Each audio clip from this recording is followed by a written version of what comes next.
Good morning. This is Tracy Shores on Walk With Me, and I just hit play. And I don't have kind of the complete story, but I was walking this morning and I was thinking through my life, and I was thinking, God is absolutely the best playwright that ever lived.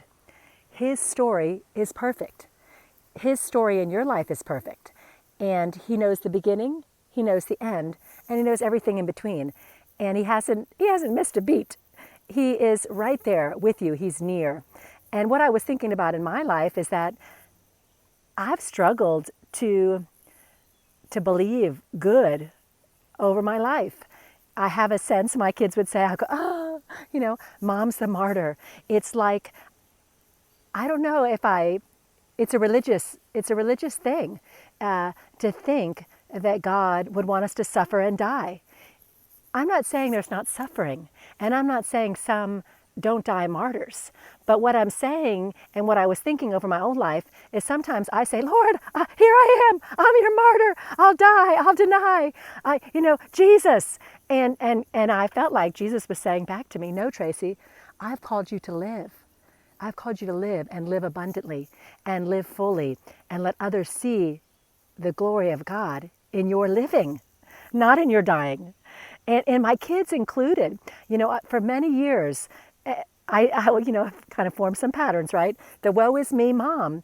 And my kids would even say sometimes, oh, I don't want to be a mom. And it did prick me.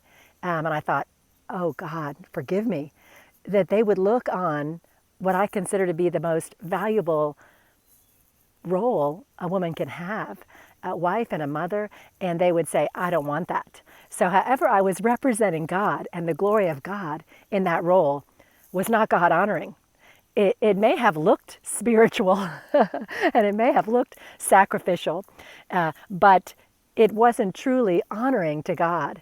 And so I was thinking about God being the best playwright. And I was thinking about, it says in the beginning, God created the heavens and the earth.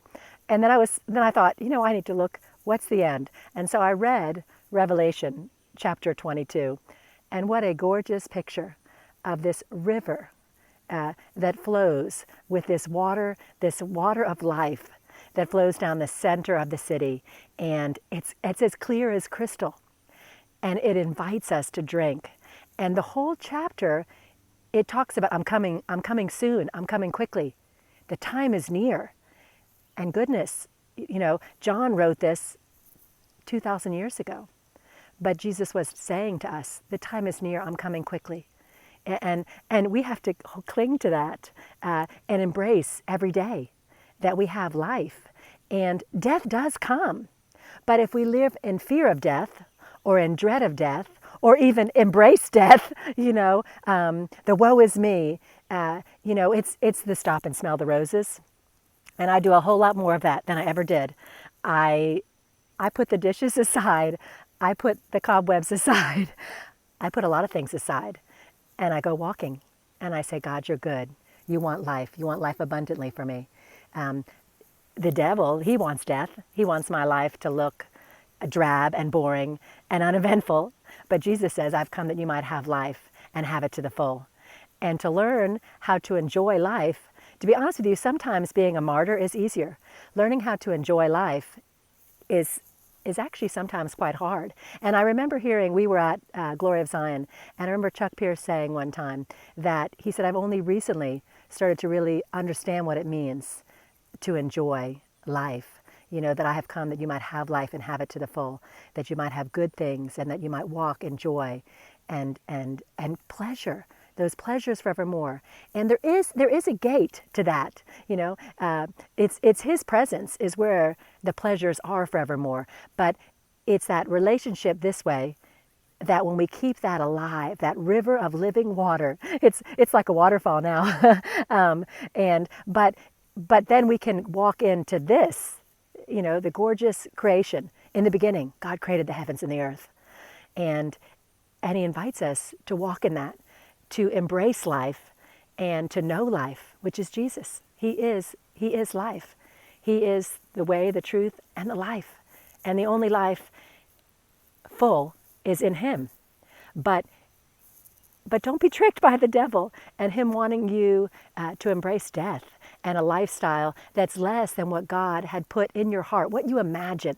The good things that you imagine over your life, stretch that. Stretch that. God wants, he has put desires in your heart. Delight yourself in the Lord, and he will give you the desires of your heart. Not only does he give you those desires, but he gives you those desires you have that you may have forgotten that you had. They need to be rekindled. They need to be pulled out, of the dumpster, and they need to be thought on and sought after and meditated on and stretched and formed into the vision you have for the good life that God wants for you here.